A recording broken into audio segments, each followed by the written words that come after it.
It's that time again. Welcome to the Steel City Roundtable, your home for real stories from real people, where everyone matters and all stories deserve to be told.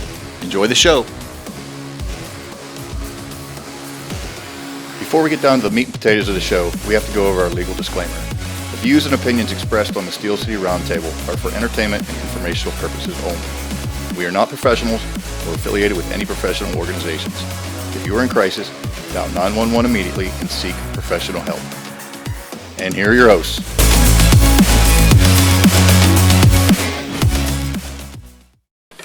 Hey guys, welcome to the Steel City Roundtable, another episode. I am Mark Kneebone, one of your hosts. To my left is my beautiful co-host, Kells. Hi, Kelly Gibson. How you guys doing? And our newest member, he was a guest on our last episode, and he decided he liked it so much, and we're so stupid, he had to come in here and show us what's up. So I want to welcome Keith Fetzko, my man. How are you? Welcome, Keith. Thank you. Keith, since you're the newest one here, why don't you just give a quick little background real quick if people forgot who you are? Yeah, I came on the podcast last week, talked about my journey through my cancer diagnosis and recovery from that illness, and it's still ongoing. But it's a day-to-day thing, and it's a month-to-month thing. It'll be with me forever. But hey, any information I can spread to anybody, or anybody who finds any type of solace or comfort in what I could possibly let them know about during that journey, that's what I'm here for. Awesome, brother. Awesome. Yeah. And our technician, who is getting better by the minute, JB. Happy to be back here, guys. So tell everybody where you went, buddy. All right, so Amber and I went on a cruise. We went to St. Martin, St. Thomas, San Juan, Puerto Rico, and Grand Turks and Caicos. Nice. Yeah, how was that? It was lovely. Yeah, you can fuck off. It was a nice mental reset that I needed. Absolutely. Awesome. How long did you guys stay there? We were gone for 10 days. Wow. Yeah. Oh, I wish. And then as soon as you got back, you got sick. I was deathly ill. Yeah, I had the flu. I was very weak, lethargic. My joints ached. So like me being 50. Yeah. So if that's what I got to look forward to at age 50, I'm not looking forward to it at all. But yeah. Yeah, for those of you who don't remember, John is the baby. Yeah, John. Just to give you a heads up, I'm not a baby. His balls haven't even dropped yet. 30 years old. I think all guys are babies when they get sick, though. You know what I mean, who isn't? I know I turn into a child whenever I get sick. Yeah. Yeah. Well, what can I say? The band's back together, so right. we're starting the new journey. There's 4.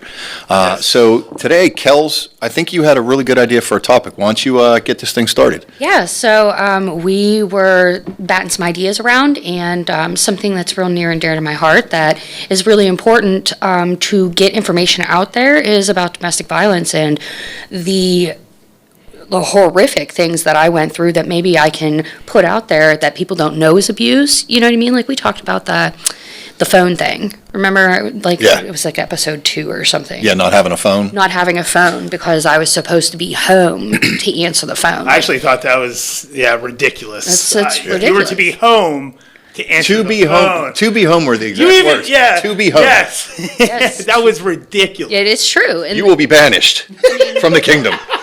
it's not normal, though, right? No, it's not normal. But that's the thing is, everybody thinks that domestic abuse is just the physical aspect, right?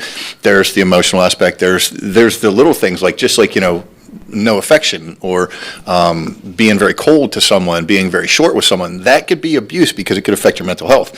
But I think what you want to focus on is... we can focus on all of it because in the grand scheme of things, I was verbally, I was physically, and I was emotionally abused by 2 men. I think doing the umbrella, encompassing it all, would be best for today's episode. Honestly, because like I said, you might be so used to it, you don't realize that it's even a form of abuse. So why don't you go back to your story? Just give a quick, maybe somebody hasn't seen that episode. Just give a quick overview. So I started dating a guy when I was 18 years old. He was 8 years older than me, 26. Grooming. Oh, I didn't say that. Anyway.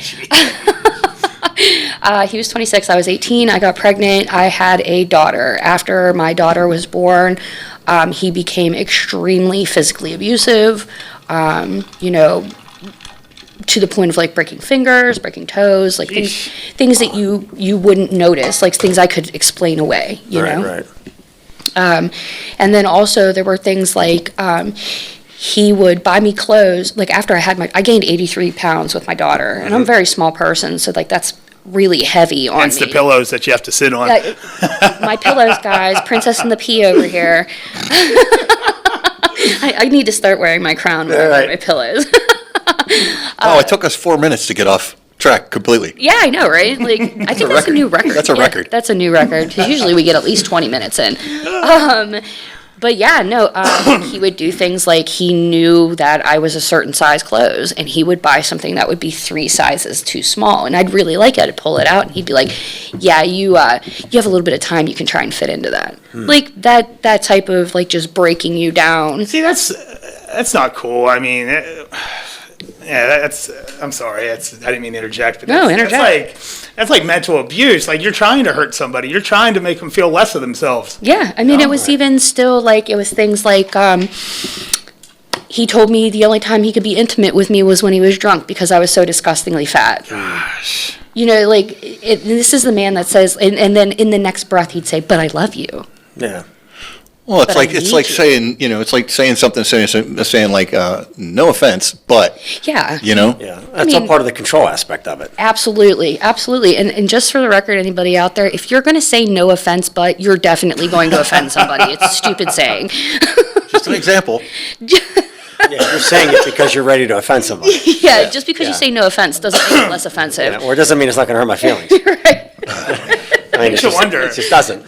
It makes you wonder that somebody would. So the way I look at it, somebody that is treating somebody else that way, I've come to terms to realize they got to have something going on themselves. There's got to be some insecurities within themselves that they are casting out onto others. Well, I mean, it's a power trip. yeah, it's- Domestic violence is about power. Yeah. Violence is about power. Because they lack it somewhere else in their life, they're trying to make up for it there, which is not right. It's you need to get over yourself and treat people with respect and dignity, and not tear them down, but pick them up.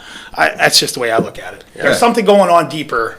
Well, with yeah, that I mean, like, person. normal people think like that. You know, like, I'm going to be like, hey, Keith, I really like your shirt Right, today. It's right, an awesome shirt. Everybody see his shirt? Like, Right. I'm going to say that. I'm not going to be like, hey, Keith, we're all wearing short sleeves. Why the fuck are you wearing long sleeves? Right. Like, this is bullshit. Right. You know what I mean? Like, it's just, you're trying to, even little things like that, you're trying to make people feel better about themselves. Yep. As opposed to, that... One of the things he did buy me was a blue dress with blue flowers, and I loved it. It was like, early 2000s type of dress all the way to the ground. I kept it. And like 12 years later, I was finally at a size, and I slipped it on, and it was like it was made for me. Yeah. And I was like, aha, fuck you. It finally fits. It finally fits. I did it, but those are like little triumphs in my brain that, helped me with that. Yeah, But I'm always interested in, like, was there any precursors to all this? At some point in time, I think in my head that, somebody always has to show themselves in terms of what they are, Like what they're really about. You know what I mean? At some point in time, that's got to come out, and oftentimes you always hear that it comes out after the fact. So was there anything prior to all these events that happened that Red flags. red flags? I mean, I'm sure there were, but I was so young and I was so stupidly in love with him. Like, I'm 18 years old and I have this 26-year-old man, this man that has a job, that has his own place, that has his own thing, and he's interested in me. Like all these other girls he could be interested in, he's interested in me. But, I mean, that right in itself is the age difference alone should give it away. Right. What self-respecting 26-year-old man wants to deal with an 18-year-old Right. shit? Right. Did that at any point in time make you think something's not? Even Not- though the interest was there, and even though he showed you that interest, was there any point in time where you were like, something's just it doesn't make sense? Like you Or just were said, blinded the by age. love. Blinded by love. Yeah, no, yeah. When I was 18, it was stupid, sick puppy love, like just dumb. I would have done anything for him, anything. And, and then I ended up pregnant. We got together in February. It actually down to my birthday. He started talking to me in January when I was 17. And it was nothing. It was just him building up to it. And he was like, I'm not going to touch you or, be with you until you're 18. And on my 18th birthday, that was it. And then I was with him until I was 24 when he died. Gotcha. Yeah. So this was, we're talking about your Cheyenne's dad, correct? Yeah, Cheyenne's dad. So he was physical and emotional. He was like the whole package abuse. Yeah, and here's the other thing. Like we had a big to-do after the last episode with people that wanted to interject their own opinions and weren't there and don't know what was going on. Oh, sorry, I raised my voice. But even his mother, like after everything happened, after he died, she was talking to me and she was like, I believe you. I believe you because his dad was the same way to me. When this was all going on, when you were, 18, 19, 20, 21, did you ever think about doing something about it, or did you not see it as abuse back then? Did you not think of it as like, this shouldn't be happening? No, I know. And honestly, everybody that told me that that wasn't normal, like my best friend was on me all the time. Kelly, that's not normal. Yeah. That's not normal. He shouldn't be talking to you like that. It's not normal. He shouldn't be making you do that. That's not normal that you come home from work and you have to cook at midnight because he was too lazy to cook and your kid's eating at midnight. Like, it's not normal. And I thought she was just attacking me. You're jealous. You know what I mean? You wish you had what I had, and right. blah, blah, blah, blah. And like not thinking, 2 days prior, I had my fingers taped together because he slammed my finger in a door, Sheesh. So let's dig into this a little bit, because I'm intrigued right now, because when it was going on, did you like start to just believe that it was normal? Yeah. So what is that? When someone gets taken hostage, and then they start to. Starts with a T. What the heck is that called? It's a syndrome where you get kidnapped. I'm sure everybody out there knows it. I'm just dumb and I can't think of it. That's correct. But the kidnap on both parts. Thank you. The kidnappee starts to relate to the kidnapper and becomes endeared towards that person because of the abuse, and they just somehow get brainwashed in this whole thing. I cannot remember what it's called I though. think it starts with a T. Probably your brain just trying to make you, not look at it as a traumatic situation. It's just your brain's way of trying to protect you, right? Well, no, there's probably all kinds of smart people shit to it. But, hey, Steel City Roundtable at gmail.com. If you can think of this thing, please send it to me, because it's driving me crazy. I need to know what it is. It's on the tip of my tongue. I know exactly what you're You know what talking I'm about. saying? what you're talking about, but like too. Stockholm Syndrome? Is it Stockholm Stockholm Syndrome. That's what it is. Ba-dum-bum. Yay! Woo! Yeah, 10 so, points for Keith. is that how it was for you? You got it. Yeah. You know what? Looking back, probably, like now, at the time, I wasn't thinking that. I mean, do you think a lot of people, especially women, I mean, granted, there's domestic abuse both ways, right? Like, it's, men, women, whatever. Do you think there's a lot of women out there and a lot of men out there in their relationships where they feel that way? Like, they don't think it's a problem? Kind of like alcoholism addiction, like they don't think there's anything wrong because they're just so used to it. Yeah, definitely. There's definitely, I know a couple people that have significant others that do terrible things, and they're still there and they can't get out. The worst kind of, like, besides physical, like actually hurting somebody or mentally breaking someone down to the point where they think that they're not good enough and they never will be good enough, but financial stronghold. Yeah. And I got to believe a lot of that's probably that narcissism that person has, because it kind of sounds like that. That person has to have some narcissistic traits in them to treat another person like that. Oh, 100%. You know what I mean? And to have that kind of control, or want to wield that kind of control over somebody, is kind of, it's kind of, just a bad mental state to be in. Mm-hmm. And I don't know how, you'd make it through that, that type of abuse on a daily basis, or at least knowing that it's going to happen. Did you know that things were coming? Oh, yeah, no, I knew. I worked. I mean, did he start putting on the gloves, lacing up the 12-ounce gloves, and come storming into, Eye of the Tiger? No, but his whole demeanor would change. Like, it was very clear when it was coming. Yeah. Fuck. Are you guys done? Hilarious. Every time he laughs, I lose my shit. He goes crazy. Yeah, no, it wasn't that serious. It wasn't like he was popping on tool and like coming Right. in like, it wasn't like that. But you could tell his demeanor throughout the day, or was it just a? Well, he would call periodically during the day to make sure I was there, and that I was answering the phone, and it would be stupid stuff. You were to be home to answer the phone, right? Yeah, I was there to be home to answer the phone. What's going on with Cheyenne? What are you making for dinner? Okay, I'll call you back in an hour. And then he'd call me back in an hour. How much laundry did you get done? Really? Did you fold it? Yeah. Is it dry? And then he'd call me back in an hour and he'd be like, is the food default? I mean, was there a lot of affection in the relationship? Not as much. He would have to get drunk. So do you think he withheld the affection, like, as like a tool? You know, Yeah. like Oh, he yeah. would, he'd give it to you when he wanted something or he wanted you to like change your behavior or. Yeah, and then there was after Cheyenne was probably about 2 years old, and he started talking about having another baby, and Cheyenne's the whole pregnancy and the whole birth of my daughter was very traumatic for me. I was 19 years old. I was in labor for 32 hours.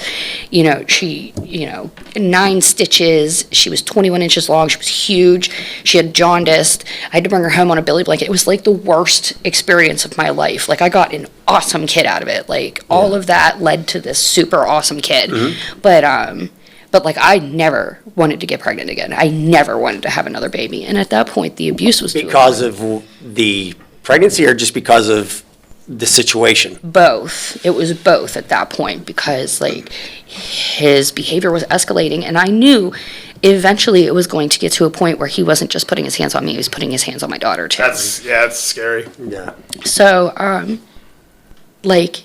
I found, I was putting clothes away, and he would put the condoms in like a specific drawer, and it was in his underwear drawer, and I had opened the drawer and put his underwear away, and the light caught one of them just enough. He was poking pinholes in it to get me pregnant. No. Without my permission. I was outsmarting him. I was only making $2.83 an hour plus tips, but I was going to the store and I was buying the same exact condoms and replacing them. Gotcha. Like, daily. You know what I mean? Because he would find out and then poke holes in them again. And there was no birth control No, I aspect was to this? no, Okay. just condoms. Yeah. But because I didn't have health insurance, Gotcha. so I couldn't afford That's to put on- diabolical. Yeah, I mean, dude was. Yeah. That's evil. It is evil, and it was trapping me, trying to, at least. I can't imagine, because like I've never been in an abusive relationship. I mean, I've been in relationships where we've been emotionally not good to each other, like my marriage and a couple other things. Like, we just weren't good to each other at the end. But growing up, I saw a lot of emotional and mental abuse. Like, my mother, I believe she was bipolar. She never got diagnosed. But my stepfather, like the best man I've ever met, he's probably the reason why I'm not in jail today and why I didn't screw up my entire life. But she used to put him through the ringer, like she would use things as weapons, like not knives and pans, but she would sit there and like give and take and manipulate. And she would do that to the kids. I had 2 step siblings and my sister. And she would use each one of us against each other. Like, oh, well, this one's doing this. Why can't you do that? And then all these things were happening in the home. And my dad, God bless his soul, my stepdad, never put his hands on her. I mean, I can't say I would have done the same. Right. I mean, she's my mom and I want to put her through the wall. But, to see that as a kid, I can't possibly understand the level someone has to go to, let alone to manipulate their own kids and manipulate their siblings or their spouse, but then to get physical on top of it. I mean, how does that escalate? I don't know. 1 minute it'd be a discussion, and it would be like a normal discussion. And then at one point, it would get to the point where I would have the upper hand on the discussion. I'd say something that he didn't understand. Was the discussion about Like something. finances, home, kid, Something like that. child rearing, something It like could be that. anything. It could be really anything. I could be like, I read this book. Okay. And he'd be like, I read that book too. And I'd be like, I really like the part where blah, blah, blah, blah, blah, blah, blah. And he'd say, that part's stupid. And this is why it's stupid. And this is why Just to this is the tear you better down. part. And then I'm like, well, I really like this part though. And then it would just branch from there, like over something stupid. Sounds like it's one of those things where whatever you're doing is wrong, right? Just to Yeah. put you down. And one up you in everything. Yeah. You know. Yeah. It's almost like, there's a trigger, just trying to find a trigger in everything, Yeah. And that's the thing, what's that trigger? Every- Did you feel as though you needed to always be cautious and try and step around those things? Oh, yes. In order not to, again, create that trigger? It's Yeah. like poking the bear. I Yeah, found myself yeah. a lot of the times I'd be like, okay, whatever you say. That was my line. I mean, how could you? Okay, That's whatever no way you to say. live. I mean, how could you live that way? I mean, I'm not trying to be rude, but I mean, I can't understand. You're a very strong-willed person. I mean, 6 months sober on your own, no detox, no facilities. Like, you're doing all this on your own. You're raising a kid by yourself. You're doing all these things. You're a strong woman. I just can't picture you in that situation. I wasn't always a strong woman. This is part of what built me into the person I am today. Trial by Sadly fire. enough, yeah. He taught me everything I don't want, and then I turned around and started dating dipshit, and he is twice as bad. Still So let's go into I dipshit. still don't know his real name. Yeah, right, I don't either. Yeah. I'm not going to say it either. I'm not gonna give it Just, a fire. this is who this is. Yeah. DS, the dip. Yeah. DS for short. Yes, DS for short. He was awesome to begin with. Most manipulators are. Oh yeah, he is the epitome of a narcissist. Like, Some people say Hitler started off nice. oh, wow, Well, he captured the hearts of millions, so he had to have. yeah, Yeah, right? he did. He had something for it. But then Yeah. I think he was using that stronghold type thing, like you have to like me or I'll kill you. So that's not really. Which joking around, but that's pretty much what these guys are doing. Yeah. to you. Uh-huh. Like, I mean, it was a bad joke, but that's what DS and that's what your ex-husband were doing to you. They were just pushing you down Yeah, and making you like a ball of clay, making you into what they wanted you to be. exactly. Not allowing you to be your own person. No. There Having to walk on eggshells, just worrying about what you're saying, that's no way to live. Well, that's, I used to have really thick hair. I don't anymore because of the amount of stress. My hair We have was the same falling problem. out. That's right. Oh, yeah. Is it the stress? Yeah. Yeah, I know, Stress. It's Maisie making you pull your hair out. Oh, right? that dog. Anyway, It's funny, even before you got that dog, I'm pretty sure you were. go back to wherever you were on that ship. Gladly. He's like, yeah, F you guys. I don't, so I was just coming out of a divorce when I met him. Like I said, I'm not going to talk bad about my ex-husband because, like, he never hurt me. He never talked bad to me. He never called me out of my name. There were so many instances where he could have called me a crazy bitch and he didn't.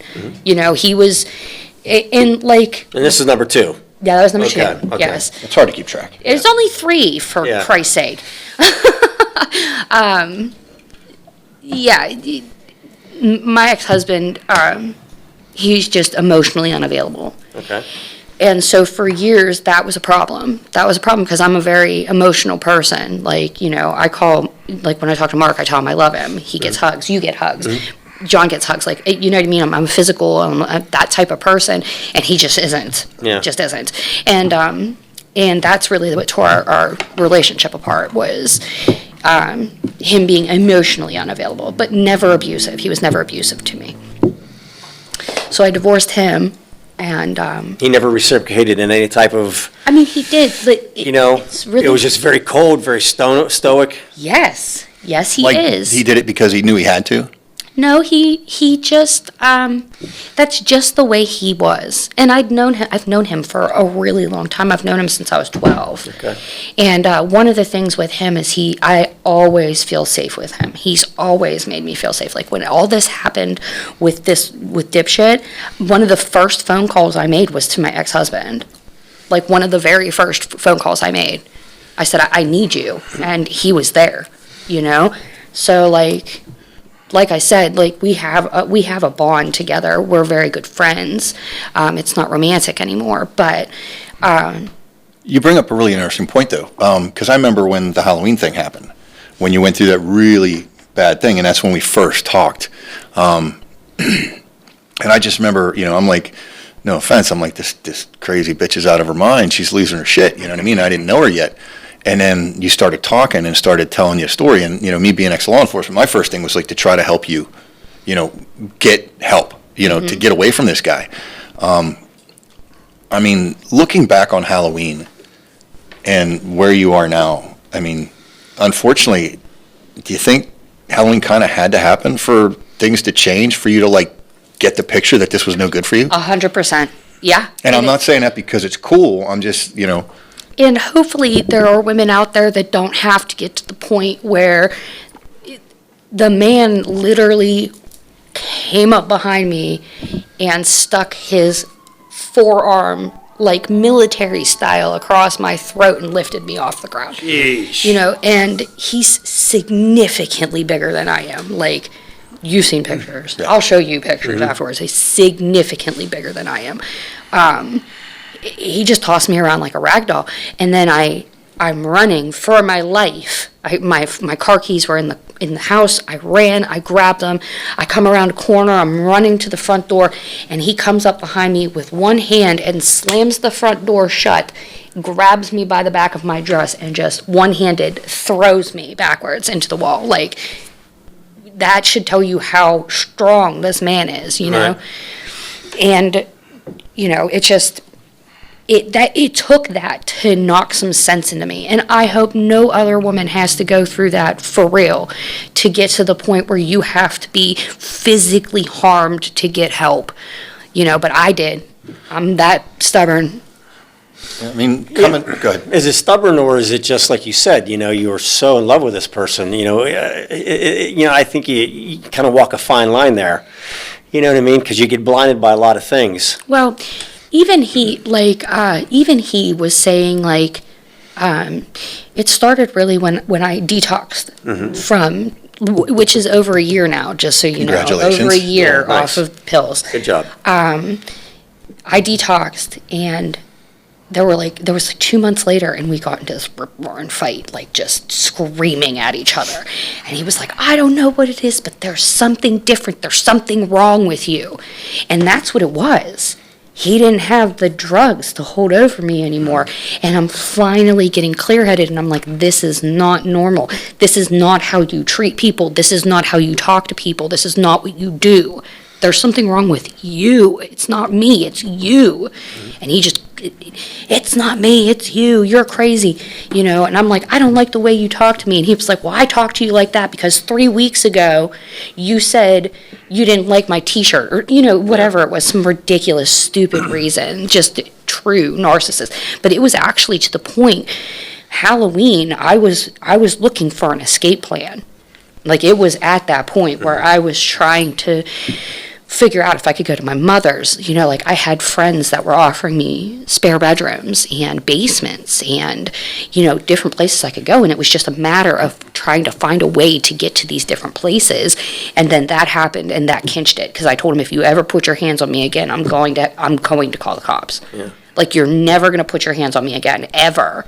And he did, and... So after that incident, did you do what you said you were going to do? Was there any police involvement to that? Oh, yeah. Or? Yeah. Oh, yeah. That was a Thursday. Halloween was a Wednesday. Thursday is when it actually happened. It was 1 o'clock in the morning, November 1st. Mm-hmm. Thursday, I got him out of the house with a temporary 24-hour PFA. And Friday, I went down to family court and got the extended emergency PFA, which gave me 10 days, I think. Because it wasn't the following Monday, it was the Monday first one, after. Yeah, the first one's like an emergency, the next business day. Yeah. Then you get a 10-day, then you go back and have a hearing, and if you get approved, you'll get a 3-year. Yeah, but And the courts are that accessible? Yeah. Yes. Just go right 24/7. Just go right down in there, walk up to the clerk's desk. It's the county courthouse building, so you can go to the city courthouse building right down on First Avenue, city court. You go down to the window, you just say, hey, I need to file a PFA, and they'll put you through all the steps. They'll tell you what you need to do, where you need to go. They'll give you all the information. They ask any questions? Is there any validation to what, you know what I mean? When you walk into that location, is there any type of, investigation on their part to validate what's going on here? No, not, basically, for me, also, it's not just Pittsburgh Municipal Court. Yeah. Also, if you're in a borough or a township, you want to go to your local magistrate. For me, it was Bethel Park. So, Bethel Park magistrate. The police officer took my statement, and, they're trained, Mark, I'm sure you know this, they're trained to see different reactions. They can tell when it's bullshit and when it's not. Yeah. And I'm sure this man saw, I was, shaking from head to toe. I was terrified. I had bruises. It was clear I hadn't slept. I was crying. It was awful. And he was like, let me make a phone call and make sure you can get in, because it's a little late in the day for him to be hearing PFAs. And he got me in the last hearing of the day. God is good. God is good. Did DS get arrested? No, he did not. I just wanted him out of the house. I wanted him to get away from me. Because was that your choice? That was my choice. Or was that and you might be able to speak to that, Mark. I mean, or was that a police officer's choice to make that arrest based on the fact that it sounds like it was, assault? Granted, I've been out of this for a little while, since 2019, but so let me lead into this by saying this. Domestic violence calls are probably the most dangerous calls that police officers go to. And it's probably one of the more frequent calls that they go to. They're always going to domestics, and unfortunately the information that comes in is never what they want. It's, violent domestic and a hang-up phone call, or, they're yelling, they're fighting on the other, they're screaming at each other, but you never get all the information you want. So when officers respond to a domestic call, their job is to, A, separate everybody. If they're engaged actively, they separate everybody, they split them up, they get them apart. Then they most likely will try to interview each party individually so that they can get each side of the story. The next thing they're looking for signs of injury, signs of a struggle, corroborating information that backs up your story. So if you say, hey, he punched me in the face right here, and you got a big black eye, that is corroborating evidence. So there's language in the criminal code in Pennsylvania. It's under domestic, if you see injuries on one party and you can find enough corroborating information to believe that person caused that injury, you shall make that arrest. You don't get an option. There's will, there's should, there's can, but they say you shall make that arrest. So if there's an injury on a domestic, the primary aggressor, who is determined by the investigation, so say you two are together and you get in a fight, she says you punched her in the face and she's got a black eye, you've got no marks on you, and she said you started the whole thing and there's stuff broken everywhere, and they can put that all together, they're going to take you to jail. Okay. Right then and there. Because no ifs, ands, or buts. Yeah, because it's in the criminal code that you have to. Okay. They don't. It's one of those things where they don't give you the option to skate the gray area. But also, if there's injuries on both of you, that probably saves lives. Yeah, it does. I mean, and there's situations where both parties will have injuries, and they got to determine the primary aggressor. And in Allegheny County, I don't know how it is now, but when I was working, you were to determine the primary aggressor and take that person to jail. Gotcha. So you have to really listen and look at everything. They have a really hard job when it comes to domestics, because they have to look at everything that's going on. They have to look at what you're saying, what he's saying, what's the house look like? Is it disheveled? Are things broken everywhere? And then they got to make the decision on who has to go to jail. They could also file warrants and stuff like that if the person's not there. But is sometimes that sometimes the wrong decision been made? Oh yeah, I'm sure the wrong decision's been made before. Human error. Yeah, I mean, it's cops are not perfect, right? Right. They're human beings, and they're put in a spot where they have to determine whether someone's going to lose their freedom or not. So they better damn well make sure they get the right decision, or at least do the best they can to make sure that they see what they see, right, and they write what they see, and what they see is enough to make that arrest. Gotcha. Because if you go arresting somebody just willy-nilly, you're going to the cops are going to pay. They're going to pay for that down the road, because their credibility is going to go to shit. Lawsuits. But there's also a problem with, in my mind, there's a problem with the PFA process. So anybody can go down there and get a PFA, and it depends on certain judges. You may get a judge that is very strict, They want more information. They want more on that PFA to make it a more valid PFA. There's other judges that'll give a PFA to anybody. You can just walk in there and say, "Oh, my husband, he threw a towel at me and I'm scared." Right. And they'll give you a PFA. But the process works in the end run because you go through the 3-step process, get to that hearing, and if they think it's bullshit, they're not going to give you the 3-year PFA. Well, I actually have experience with both of it. Yeah. Let's hear about that. Actually receiving the PFA and then him getting a bullshit PFA on me. Okay. I remember that. Yeah, so when I went down there, the bruises on my back hadn't fully formed yet. You couldn't see them. It was a little red, but honestly, I could. And this is from that pool? This is from him throwing me into the wall. Right. Yeah. So when he said, I was like, you can look, but I don't know if there's any marks yet. And he looked and he was like, well, what do you want me to do? So he gave me the option. He would have gone and arrested him, but I was like, listen, all I want is for him to get the hell out of my house and stay the hell away from me. Yeah. That's what I want. I want him away from me. So the PFA precluded him from the home. Is there any medical intervention to that? You No. had said bruises and all that stuff. Whenever you go through this process or start this process, do they ask you for some sort of medical corroboration to say, yeah, these bruises are significant. They cause from some sort of, trauma or blunt trauma being thrown against something? So the initial one, they don't. They don't. I mean, you told them that you were physically assaulted. I told them I So was they're going physically off of your assaulted. word that you were assaulted and that Yes. you said you sought treatment as well, correct? I sought treatment the next day. Okay, so you have the information after the fact that Yes. you went to the doctor, which is always good in the other hearings. Okay. Yes. Yes. You just need to show that you were in fear for your safety, and that this person who you're intimately involved with is the person that's causing this fear, and it's a reasonable fear, and you'll most likely get a PFA. Gotcha. The problem is when people go in there because they're just mad at their boyfriend or girlfriend, they abuse the system and it ruins it, because then judges start to be a little more fickle. They start to want more information up front. Right. But no judge is going to not give you a PFA and then have you get killed 2 days later. Yeah. Right. You see what I'm saying? It's tough for the judges too. Yeah, that'd be You know, tough on him. I mean, obviously, that's going to come back and sit at his desk. Yeah, I mean, it's really hard for the judges because they're in a position of power, right? And power corrupts. So a good judge listens and doesn't give their own opinion and doesn't preach to you. They just listen and they determine whether or not the facts make sense. And if they make sense, they do the right thing. Right. Cops, like I said, they have such a hard time with domestics because not only are they're completely unknown situations 99% of the time. On top of that, a lot of times a cop will show up to a domestic and it'll say, again, I'll use the example, you two are together and you're fighting. And then as soon as you get there, the cop separates you and he goes to talk to one person and the other person's screaming at him, get away from my husband, don't touch him. Like they're very volatile in nature. I mean, in 2009, we had 3 officers killed here on a domestic call. God rest their souls. Yeah. Paul Shula, Eric Kelly, and Steve Maley. I remember that. Yeah. I remember that. Yeah, and that was a domestic call. Oh, was it really? On TV. That was a Okay. domestic I remember call. watching that on TV. Yeah, I mean, that guy was waiting for him, and Yeah, that was huge locally. yeah, it was huge. It changed policy, Okay. What year was that? Okay. 2009. 9. Yeah, Yeah. I don't remember. 4/4 of 2009.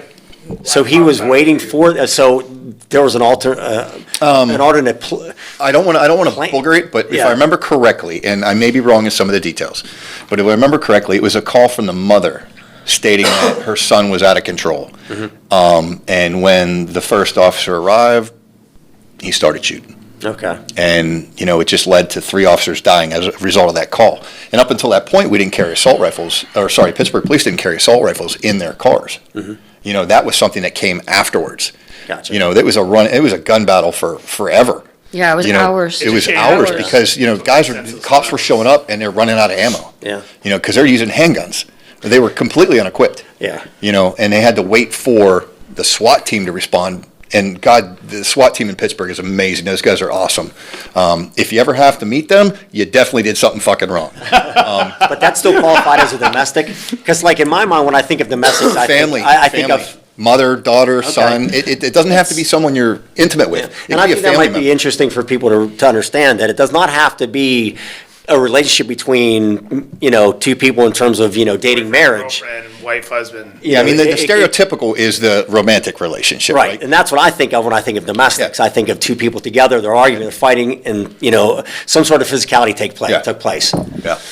Good point. I like that. That's interesting. Yeah, so no, I mean, it could be anybody, mother, child. you yeah, know. it's got to be either, if I remember correctly, like I said, I could be misspeaking here. Right. An intimate relationship or family member. Okay. Mother, daughter, sister, brother. I mean, I went to a domestic one time where it was like a 16-year-old girl and her mom were going at it, and I got there and they're screaming at each other, and we left after we cleared the call. We got them to calm down. We left. We get a call back. Come back like, I don't know, like half hour later, and I walk in the door and the mother screaming, "That bitch bit my titty," and the 16-year-old girl bit her mom's boob, and Nice.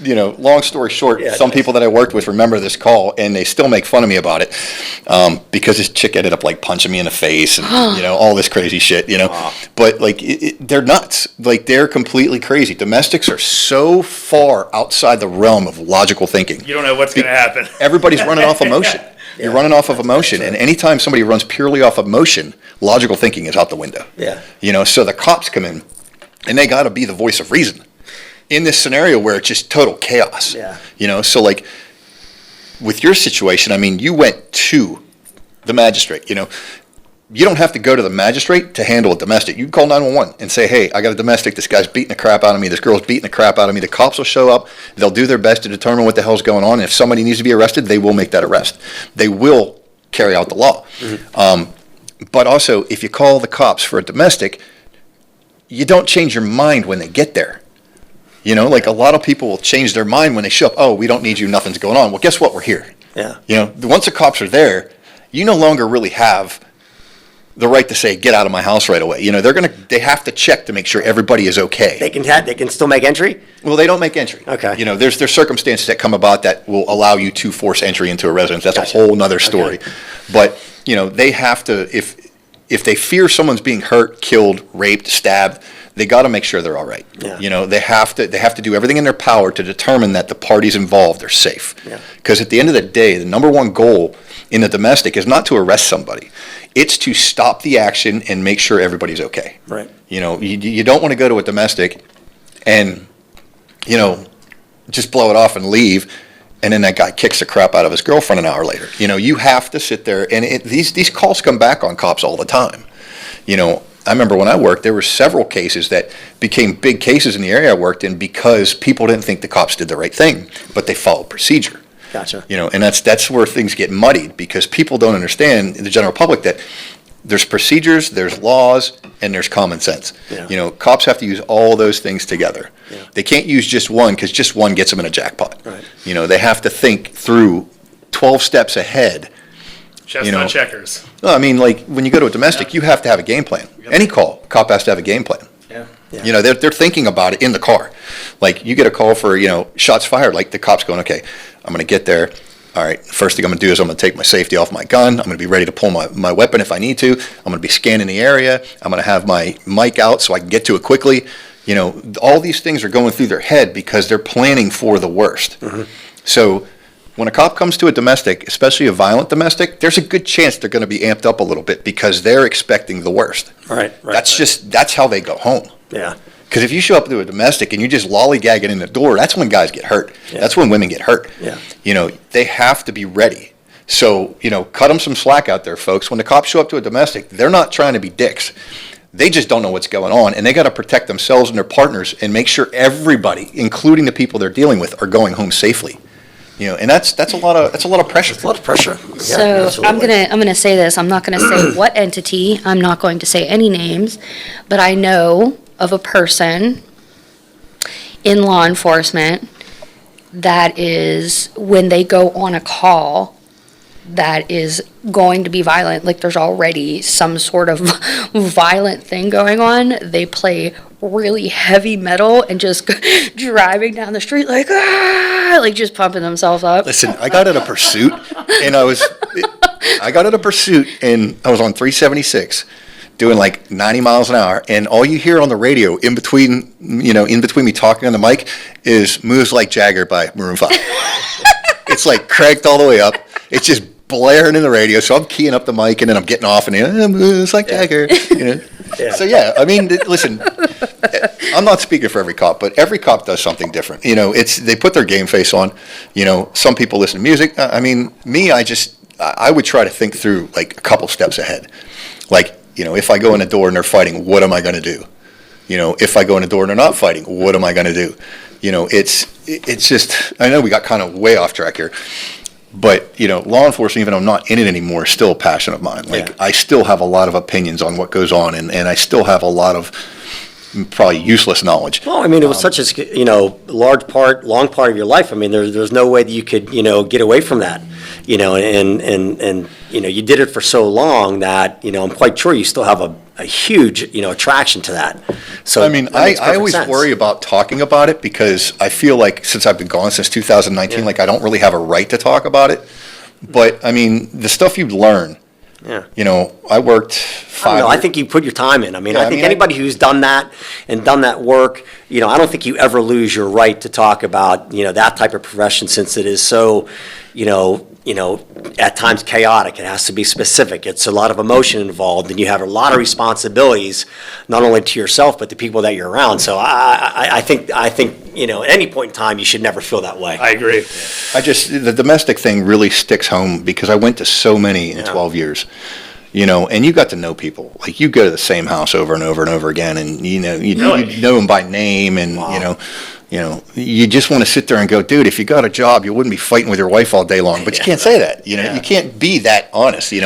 But I've seen a lot of domestics. I've seen a lot of bad ones. I've seen a lot of ones that were like, But the same thing is a common thread in every domestic, and that is an unknown threat call. Yeah. I don't care what the dispatcher tells the officer, it's not enough information.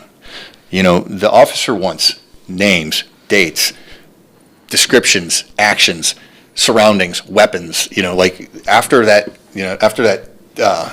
some of the things that happened in the area I worked in, they started putting out no weapons available over the radio. And it's like, dude, there's frying pans, there's kitchen knives, there's shovels. Like, there's always a weapon. Yeah, right. There's always one Just weapon. depends how creative you want to be. There's always a weapon in a domestic. There's at least one weapon in every domestic, and that's the pistol that the cop is carrying. Yeah.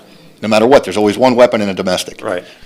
But there's always household items that can be used as weapons, and it's like, why say that? Because the cop already knows on their way. They're like, it's bullshit. Yeah, I mean, if you've ever watched John Wick, he once killed 4 men with a pencil. You do know that's not real, right? That's That is what they call a movie. I know, but it's a dang good one. Yeah. I mean, I probably could hurt somebody really bad with a pencil. Yeah. Yeah. John Wick, But you know killed what? 4 guys in one bar with a pencil. That's right. But going back to that point, that Mark made about, what was it, whenever, the cops are there and they separate the two, you find, it's oddly enough, you find that one of those partners is aggressively not wanting you to deal with that other partner. If in fact the cops would have shown up to your scenario, would you have felt compelled to say, or was your love so strong? Don't bother him. Don't mess with him. Don't ask him anything. Hell to the no. Yeah. I was, listen, She's like, get that son of a bitch out of the house. Yeah. no. And your little dog, too. But it's a good point because it's an interesting dynamic that for as much, it almost shows for as much as those two people hate each other, at the end of the day, they have each other's back, oddly enough. Well, I mean, Here's the thing.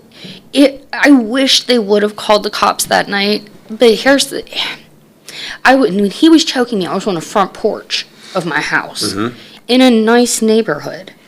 The houses were close enough. Somebody definitely heard me.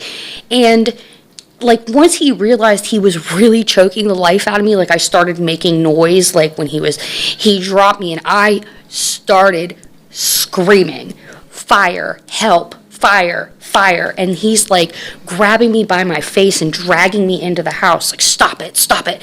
You know what I mean? And I'm screaming at the top of my lungs, fuck you, get away from me. You know what I mean? Like, anything I could to make it as loud as possible. It was 3:00 in the morning. And nobody came out to see. Nobody came out to see. Not one light came on. Nobody called 911. I was completely alone and isolated. And that's terrifying. Yeah. I mean, a lot of times these people, the people that probably were in your neighborhood, they don't want the cops in their neighborhood. No. There's such a negative connotation of what police officers do now due to the media, social media, Facebook, Twitter, all this bullshit. Social media is a narrative. Yeah, I mean, it's media makes policy in police departments.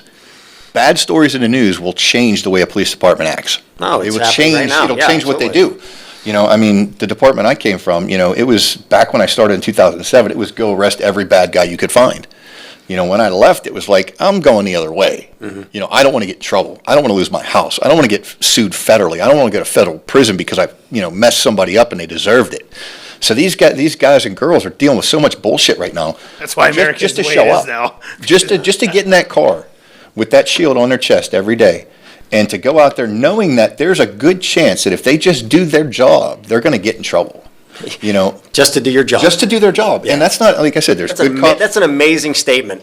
Just to do your job. Well, it's like those memes where they have like those drawings of those people that are like yelling and crying, like, "Why is there so much crime?" It's like, you voted for this, so thank you. I mean, I it's your actually have fault. a shirt and I wear it a lot. Like I love my shirt, and it has like the police officer bar across the top, and it's black with the blue, and it says, "Hate cops. Next time you're in trouble, call a crackhead." Because, Yeah. because for real, like who are you? You're gonna talk all this shit on cops and all this, but who are you gonna call when you're in trouble? Your neighbor? And I that's, stand with law enforcement, first responders. So do I. Let them do their Amen. freaking job. Absolutely. I mean, that's the thing is, you know, most people, I would say 99% of all people that have interactions with the police department don't want it. It's at a bad time. They're at their bottom. They're at their wits' end. Something's going on that they can't handle, and the cop has to come there and fix it. Right. You know, so it's not normal that people see law enforcement in a good light. Now, a lot of organizations now are doing a lot of community-oriented policing, where, you know, they're getting out and they're talking to the public and they're engaging with the public and they're trying to build a rapport because they want to change that narrative. You know, police departments want it to be where people are willing to help the cops do their job, not sitting there waiting with their phone to catch that cop doing something stupid. Yeah. You know, and granted, some cops do some really boneheaded shit. Yeah, You but know, one I bad mean- apple doesn't make the entire Well, batch bad. what's interesting about that is that I'd be curious in Kells' scenario that I know recently the mayor came out and now they're changing how the police operate within the city. Yeah, that with the operating hours. Yeah, correct. Yeah. So That's asinine. Ridiculous. So does Completely asinine. Absolutely ridiculous. right? So it would be interesting to find out. Does what happened to you? Does that fall into something that you know, we're not going to respond to that right now? They have to. Okay. Domestic is considered a violent call Okay. for the most part. Okay. You know, it may be a verbal domestic, but the cops are planning on it being violent. Okay. So domestics are one of those calls I don't think they're going to shortcut. You know, Okay. what they're going to, I think, so if you guys don't know what they're talking about, the city of Pittsburgh came out with a new schedule where they're very light on certain days of the week and heavier on other days of the week. And by light, I mean maybe like 20 officers across the entire city. So, you know, there's a lot of calls that are going to be directed to, you know, the phone reporting unit, like, you know, burglar alarms. Is that 911? The phone reporting unit, or is that something You different? call 911. You always call 911 if you have a problem. You always call 911. And then they'll direct it from Okay. there. They'll direct you to, they'll be like, okay, well, that doesn't meet the criteria for a response right now. We're going to put you over to the phone reporting unit. And then you'll give your report over the phone. And it's going to be like nonviolent crimes and, you know, I don't want to say bullshit, but stuff that, you know, can wait, like retail theft, you know, criminal mischief, somebody, you know, pissed on your car. Right. You know, stupid shit like that. But, you know, I mean, in my mind, and I'm probably going to get in some trouble for this, it's absolutely asinine. It is. You know, it's so dumb to shortcut an entire part of your work week and not have the officers there to man it because, you know, on top of that, they promoted it on the news. Like they went out there and said, hey, this is what we're going to do. So guess Go what? Hey, commit crime. between these hours, it's the Old West. You We're can not do gonna do whatever, that. you can do whatever you want, and we're only going to respond to certain calls. Yeah, these My are the- mom called it the purge. Well, I Yeah. mean, it's so dangerous for the officers. This is the times we're not going to be around. Yeah, it's so dangerous for the Thank the officers now, liberals. though. Wait, what'd you say, John? You can thank the liberals for this. Here we go. It's It so, is. It's so dangerous. But they're going to be the first to call whenever there's a problem. Okay, But they're also I'm, the ones. I'm going to go on a rant because we're on this, so we're on it now. You know, there's a lot of problems with law enforcement now. There's training, there's acquisition, there's retention. Right. You know, trying to get the qualified candidates and then holding on to them and them not going to other jobs. I mean, I was there 12 years and quit like cold turkey and said, "Fuck you, I'm gone." Yeah. You know, because it wasn't good for me anymore. Right. You know, I've known people that were diehard going to work in this department for the rest of their lives, and they've quit since then. You know, there's so many things wrong with law enforcement right now. And it's not the law enforcement agencies themselves. I think they're still doing what they're supposed to do. They're still doing what they're trying to do what they're supposed to do. To the best of their ability. It's the politicians, it's the media, it's everybody out there that wants to defund the police, who wants to second guess everything they do. Listen, straight up, no bullshit. Cops have seconds to make decisions and years to live with it.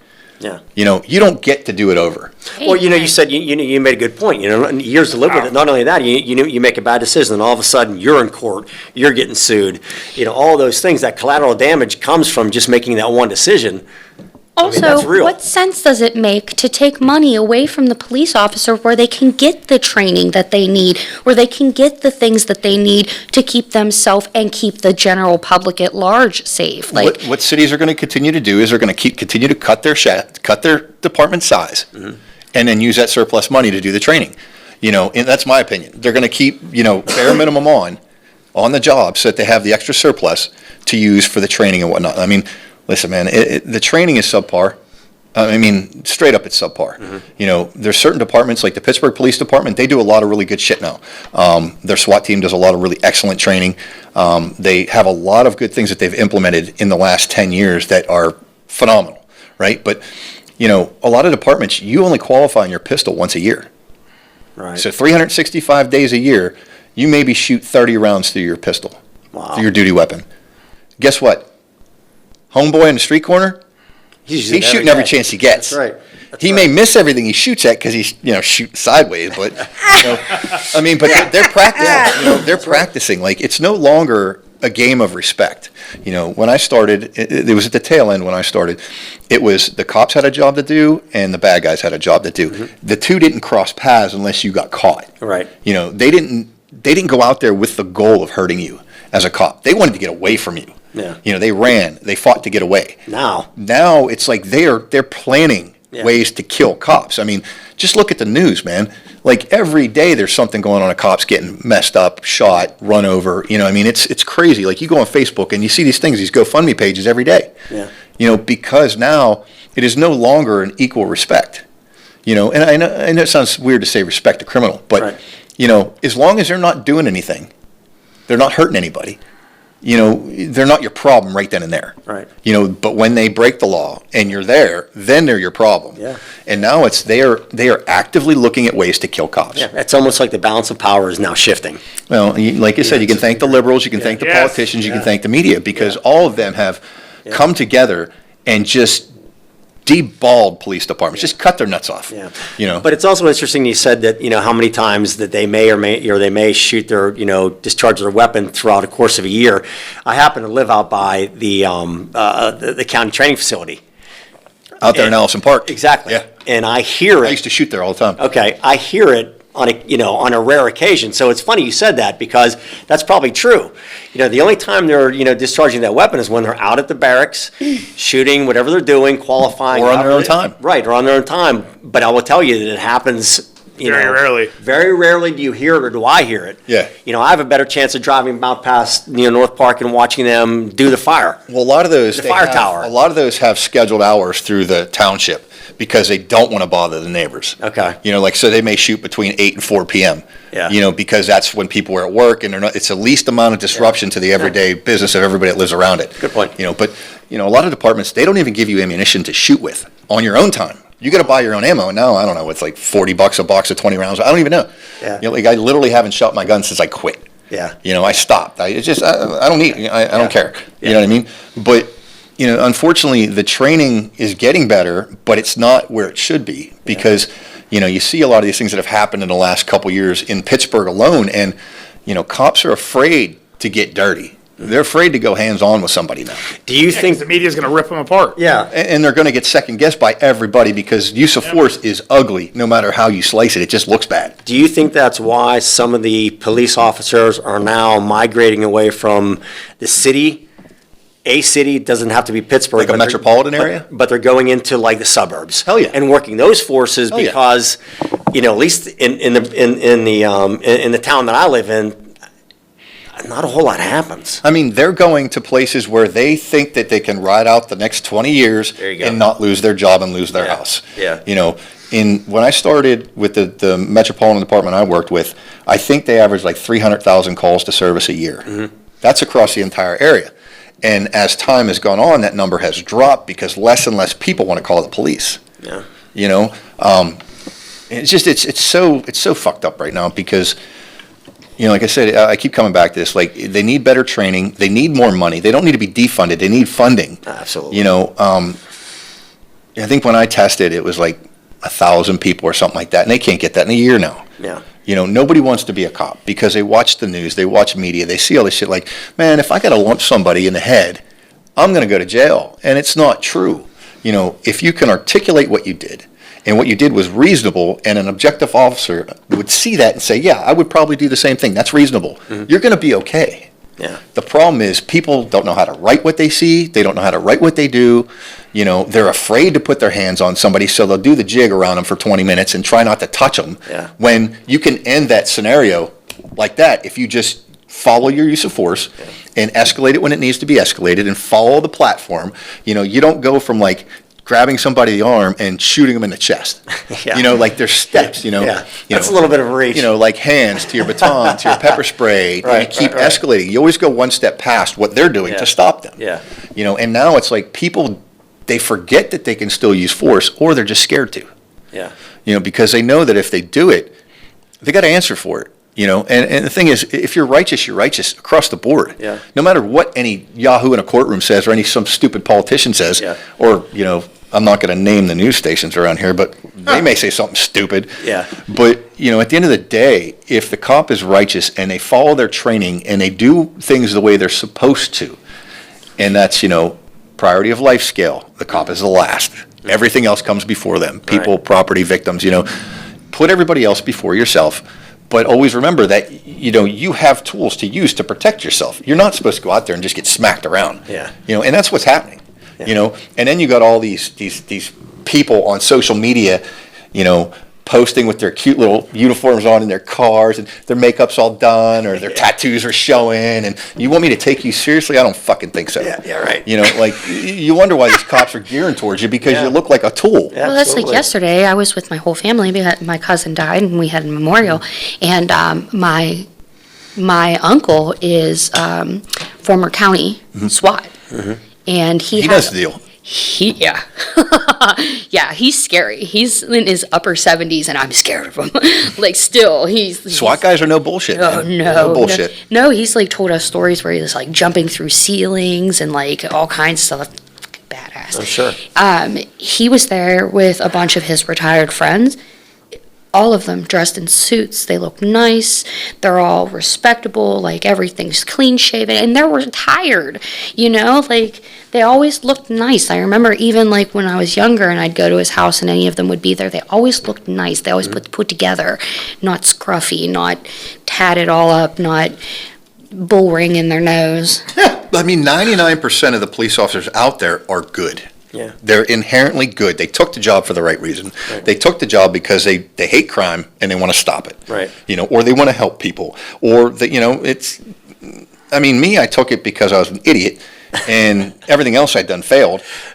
And I figured, hey, man, I like to tell people what to do. Maybe this will work, right? Sure.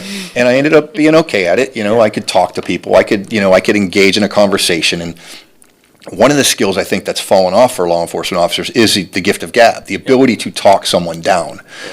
Like, in my career, I think, you know, I didn't have to hit people very often.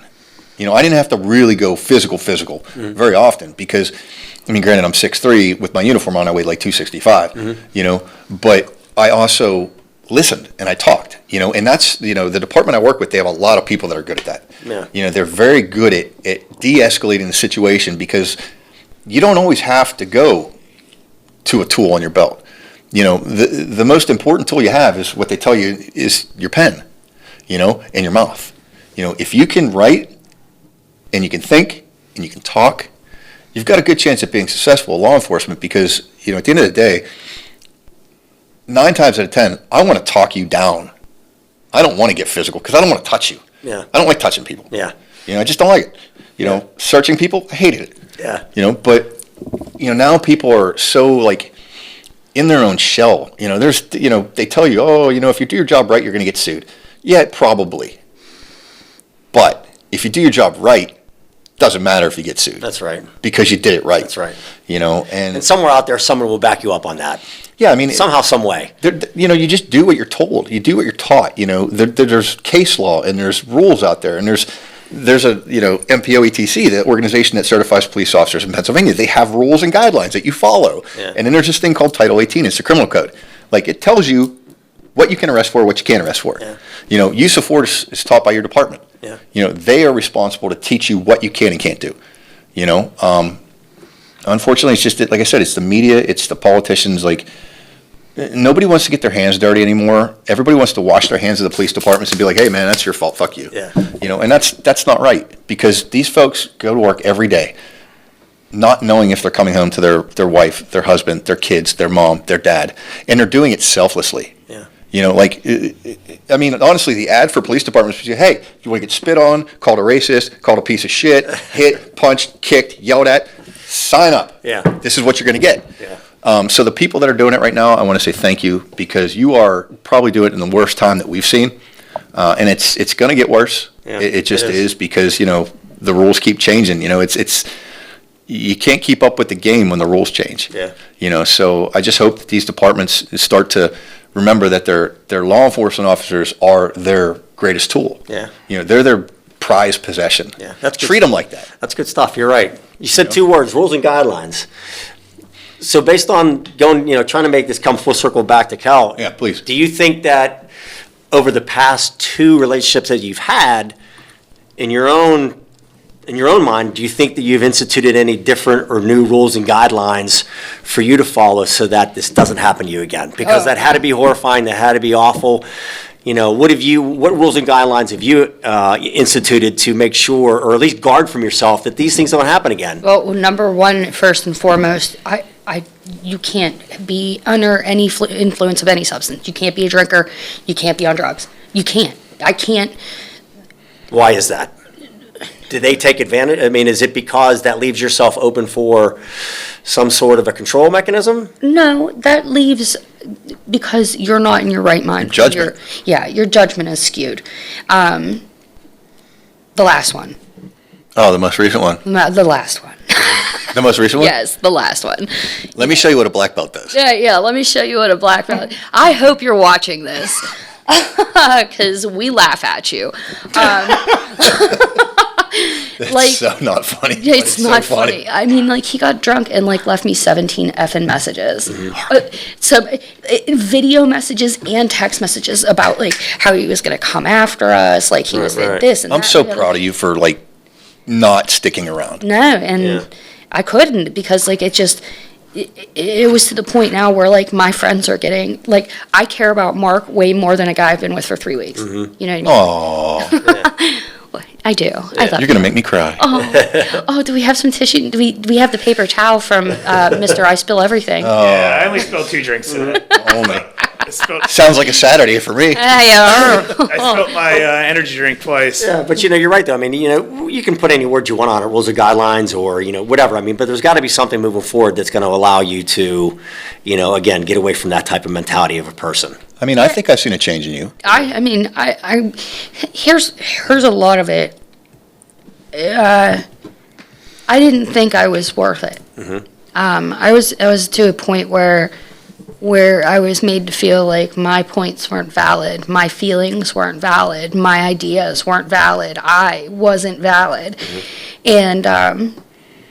And coming out of that and looking back on it, I realized it's because he felt that way, that his feelings weren't valid, and it was on him, that he thought that he was the end-all, be-all, and I needed to mold my entire life around his feelings and his needs, and basically be his mother. He wanted another mommy.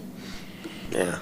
Yeah. Oh, mommy. Well, I even think JB said it earlier, it's just people are projecting, That's exactly what it is. their own insecurities and their shortcomings on you, so that's something that you learn from all this.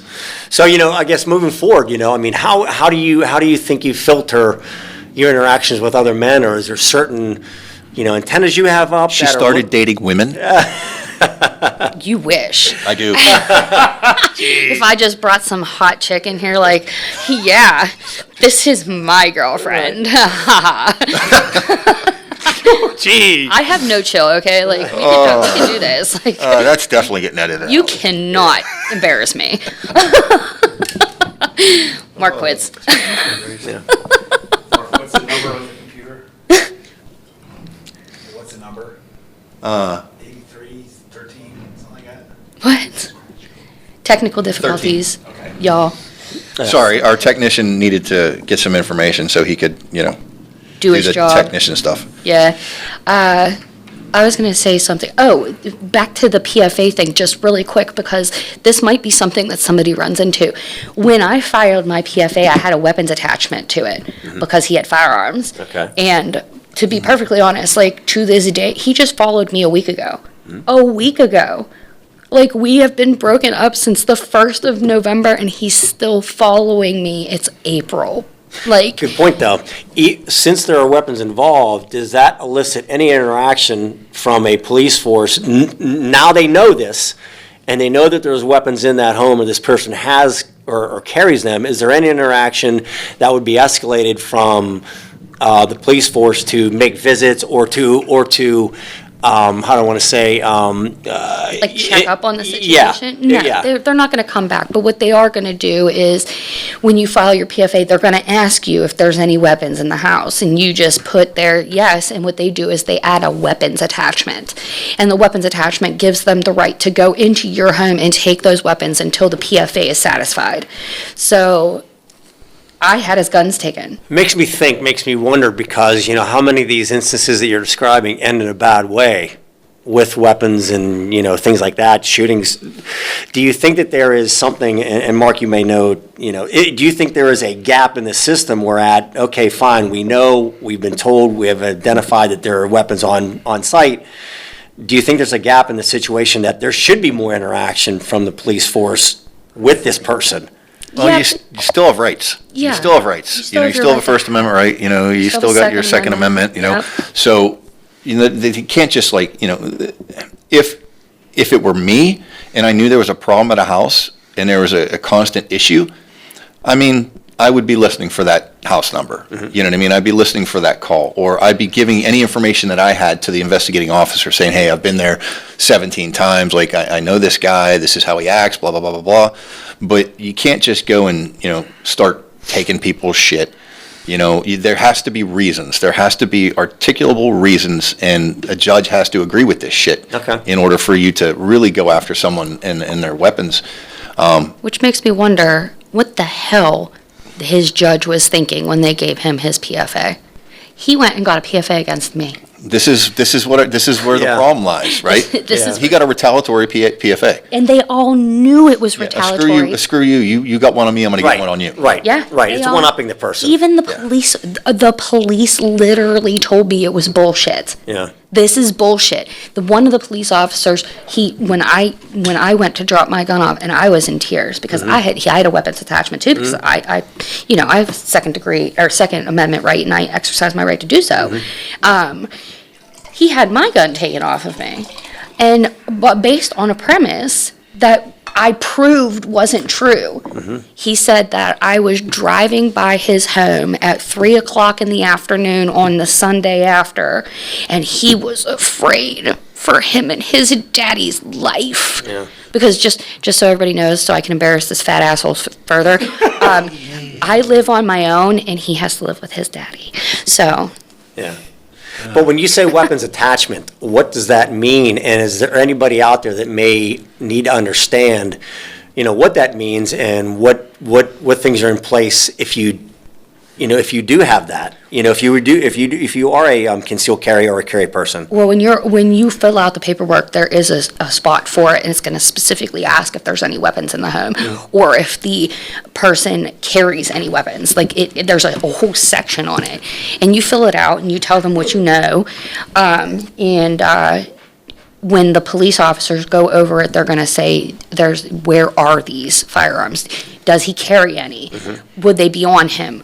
where in the house are the other ones, and you have to give a detailed description as to where each one of them was. And lucky for me, I'm the one that hid all the guns, so I knew where they all were at. Yeah, a lot of this is officer awareness. So if they get a call to this residence or for this person, they know ahead of time that this person carries guns or Right. does this or does that.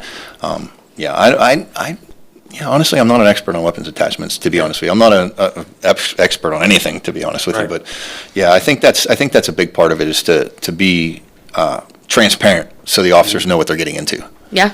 Yeah. And honestly, it's also a safety thing. Yes. For the person who is being abused. And that's why I was so infuriated, like, when I went to turn my weapon in, I was in tears. Did you do that voluntarily? Yes.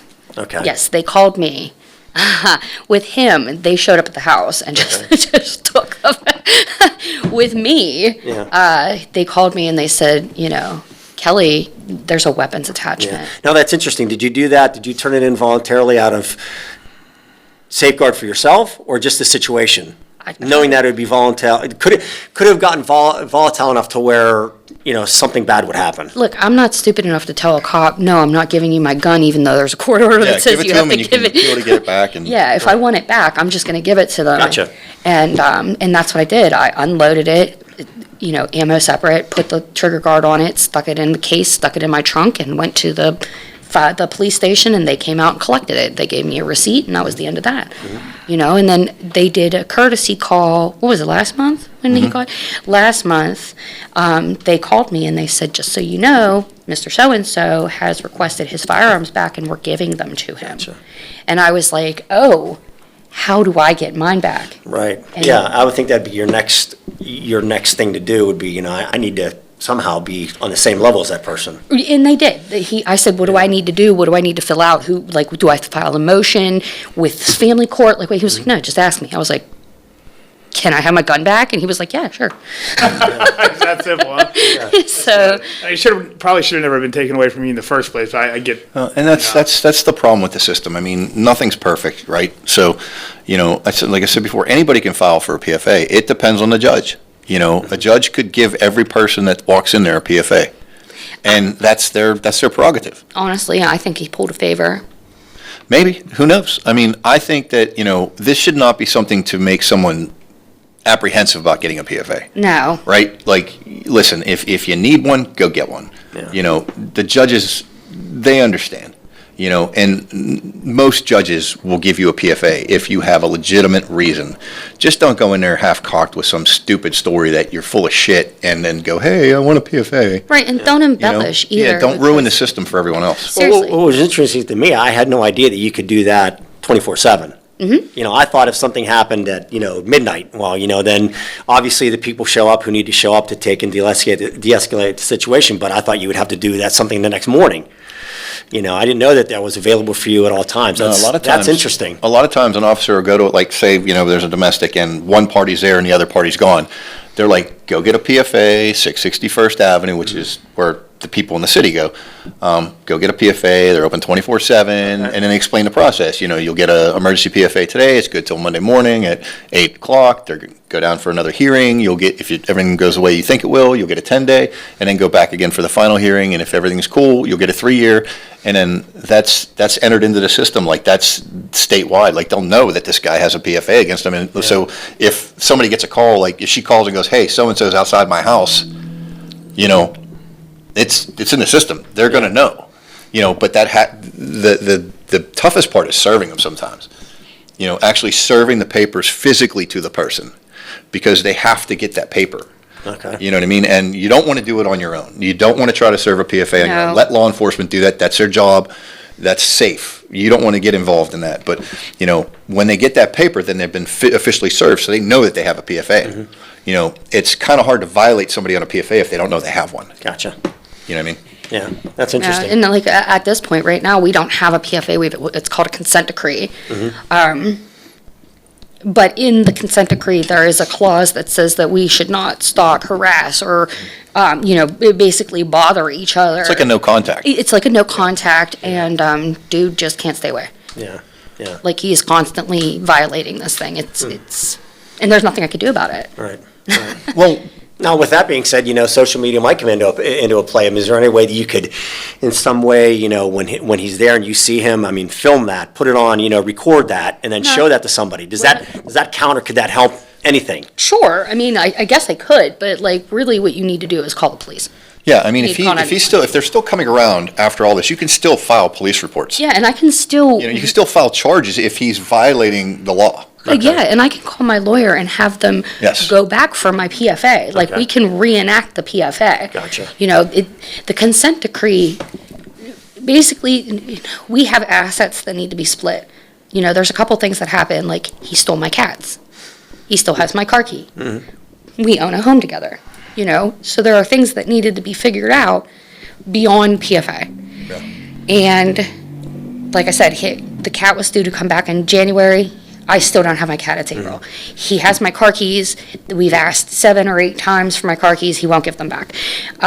He's supposed to stay away from me. We're supposed to get this house sold. He hasn't taken a thing out of the house. I can't move forward with cleaning the house, landscaping, anything, because he's not moving forward. And I know why he's doing it. It's because he's being a vindictive a-hole. Sure. Yeah. Mark gave me a stern look. There's no question about that. Yeah, he's definitely doing it to try and hurt me. But yet again, that's just something I had to discuss with my attorney and tell them what was going on. And he was like, the newest thing is this is my favorite part. He wants to buy $10,000. my cat. That's what I told him. I said, if he wants the cat, he's got to pay me $10,000. Good for a cat. Hey, there's a lot of people that pay a lot of money for That's pussy. right. That's right. Okay. I'm just saying. Oh, man. It's $10,000 worth. $10,000. So I'm going to put you on the spot. No offense. Oh, Jesus. Okay. Moving forward, all the stuff that you're doing, with the sobriety and blah, blah, blah, blah, blah. What kind of things would you tell someone, if you had a friend that came to you and they were concerned that they were being abused, like what would be things that you would tell somebody to look for? Great question. I had that on my mind too. What's a takeaway that you could provide any woman who is going through it or is seeing it coming? Well, one of the biggest things is there's literally no reason any man or any woman in a relationship should be putting their hands on you, except out of love. Hugging, kissing, holding hands, whatever else you do, out of love, different. If a man is snatching you up and dragging you toward him, not love. If he's grabbing you by your face, these are all things that happen, by the way. If he's grabbing you by your face and turning your face toward him to look him in the eye, that's not love. Or, if he's choking you, if he's hitting you, if he's hurting you, it's not love. Verbal. No man should be making you feel so low. No woman, not even a parent really, should be making you feel so low that you feel like you're not good enough. You're terrible. You're worst cook in the world. I wish you wouldn't even be here. I shouldn't even be with you. You're lucky I'm with you. This is verbal abuse. It's absolutely verbal abuse. And you don't have to put up with that either. Can you get a PFA against verbal abuse? No. But recognizing that you're worth talking to like another human being. I'm not your child and I'm not your enemy, so why are you talking to me like that? And then there's also financial. If they have you a financial stronghold, you have to do it this way or I won't give you bus money next week. Oh, you need gas money? Well, you have to do X, Y, and Z for me. You know what I mean? This is financial abuse. We don't like using that. A lot of people don't like that term, financial abuse, because you could get a job. But like in my case, I couldn't get a job. I was busy taking care of everything else that he wouldn't take care of. So it's just, you have to be aware that your worth is of the utmost importance. Your child's safety and your safety is of the utmost importance. And if he or she loved you, they would not put your safety at risk. I mean, you have to be your best advocate. Yes. Mm-hmm. So that's the best thing I can say. If you think you're being abused, please call 911. Wait until they're not there. Wait until they're not home, call 911, file a police report, and get them barred from the house. That way you can make your plans to escape and potentially get yourself in a better situation. Are there any other outreach programs that can be called in lieu of 911? At the end of the show, we have our resources up, and on there is going to be the domestic abuse hotline, also the child abuse hotline, and with the domestic abuse, I do believe there's a text number that you can text it and not call. Oh. So you Yes. can do it, if they're in the room with you and Right, you're right. scared, you can text it, and they're going to get it. Yeah. That's awesome. That's awesome. Yeah, but yeah, like I said, we have the domestic abuse and the child abuse phone numbers up at the end of the show, And so. then also, if you're feeling like you're mentally stuck and you're having a mental health crisis based upon this or based upon anything else, there's also the Resolve hotline. Yep, Crisis Resolve, I think that's up there on our Yeah. resources as well. Yeah. Who do you think needs to be involved? Like, we go back to last podcast, we were talking about, what I went through in just my core family. I mean, did you find yourself, you needed anybody in your corner or to anybody listening? I mean, who are the people that get you through these scenarios? Let me tell you, I had to get out of the house by January 15th. That was part of the consent decree. And Kenny, Deidre, and my friend Crystal showed up at my house New Year's Day and packed my whole house and moved it into my new house. That's awesome. Like having people reach back out to your friends. They miss you. They miss you. Those people that you were alienated from, that weren't good enough for you, that your partner told you was bad for you, that that's the other thing. Another thing of abuse is isolation. They isolate you. They tell you, the people, well, you can't talk to me, you can't talk to them. You can't have friends that are guys because you'll sleep with them. You know what I mean? That type of thing. I reached out to my friends and they came through in bold colors, like all of my friends. And then of course, like Mark decided that I was his BFF, and that was the end of that. I mean, we say it every week. You're not alone. The thing is, you have to believe it. Just knowing that you're not alone isn't enough. You have to believe that the people that are around you are there for a reason, and they're going to pick you up when you skin your knees and you fall down. It's addiction, recovery, mental health issues, abuse. I mean, we suffer more when we suffer alone. It's the fear. At least for me, it was a fear of feeling like I was inadequate and I couldn't handle my own shit. And I think that's what a lot of people feel in these situations, is they feel like they're stronger than that. Like I can get through this. I can struggle. I can survive. And unfortunately, that mindset it's a mindset for defeat. John, I'm sure you can talk about this as well, because you've dealt with some stuff in your past. But until you reach out, until you trust in the people that you have surrounded yourself with throughout your entire life, the 5 or 6 good people that you call friends, until you give them the chance to help you, you'll never know. All right. And they want to help you. They just don't know you need it. Yeah. Or they don't know how. Yeah. But they'll try. Yeah. They'll try. Yeah. Absolutely. Well, Absolutely. well, And stuff. and stuff. Stuff and things. And stuff. So, since this was your topic today, why don't you close it out? All right. So just so you know, the resources will be up at the end. Yet again, thank you to all of my wonderful men in my life, JB, and my new favorite person, Keith, and my Mark. We really get together and we really poke these conversations apart to really break it down for people so that they can understand, and I think we're doing something really important. Well, you putting your story out there is so brave, and I love you to death, and I love the fact that you're not afraid to say how it is. So I always appreciate coming here on Sundays and listening to you. Yeah, good job. Thanks. Way to be brave. Absolutely. Just continue it. If I could just help somebody, just one, and I'll say it every week if I could just help one person, just one. Hey, 1 leads to 2, 2 leads to 3. Yeah, maybe that one person will help somebody else one day, and it'll be paid forward for the rest Absolutely. of eternity. Absolutely.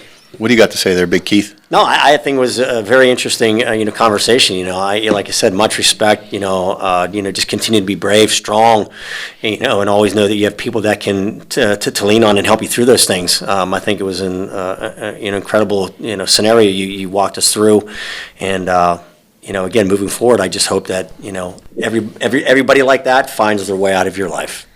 Yeah. And all you do is get surrounded by positive and great people. Well, at this point, I have a real big pair of silver shears, and I'm just and lighting bridges on fire my whole way. We may not have made the best decisions, but we lead by example, right? Yes. Right. Bad example, horrible example, Yeah. good example, whatever we can put out there. You know what I mean? I just want to say that I love coming here Sundays, seeing you guys. Yeah. Keith, I'm so glad Thank you're you. part of the family. Thank you. Thanks for coming. Absolutely. I look forward to a long time of you Yep. showing up. Yep. But yeah, it's great to know that, we have this ability to do the thing. Everybody in this room has had a second chance. That's right. You're living proof. Yeah. You're living proof. Right. I'm living proof. John's living proof. We've all had a second chance. And to me, if we don't do this, then we are wasting it. Yeah. Yeah. I think this is the best thing I could do with my time. Yeah. And I'm glad I get to do it with you guys. So, JB, what do you got to tell the people? Anything good? Well, kind of just to piggyback off what you guys said, if you're dealing with anything, reach out to somebody. Whether you believe it or not, there are people out there that want to help you. And if they don't want to help you, then that's going to help you find out who your real friends are. So Sure. keep That's that in true. mind. I've realized that in my life. Yeah, amen. Absolutely. But yeah, if you've been given a second chance, people have been weeded out of your life. I strongly believe that God will remove the people out of your life that are not supposed to be there. But just keep fighting. Stay strong and reach out to somebody. Also, feel free to reach out to us with ideas at steelcityroundtable@gmail.com. We'd love any ideas you might have. If you'd like to be on the show, we'd absolutely love to hear from you. Absolutely. With you guys, would you like to close anything out? Real quick, in the future, we have some cool shows coming up. We have the spouse of an active law enforcement officer is going to be on. We also have an active duty fireman from the city of Pittsburgh. We have a chiropractor coming on. So we're really trying to branch out and talk about everything. I think I said this in the first episode. We're not about one thing. We're not just about addiction. I mean, that is very big for me and Kells, and recovery is big for all of us.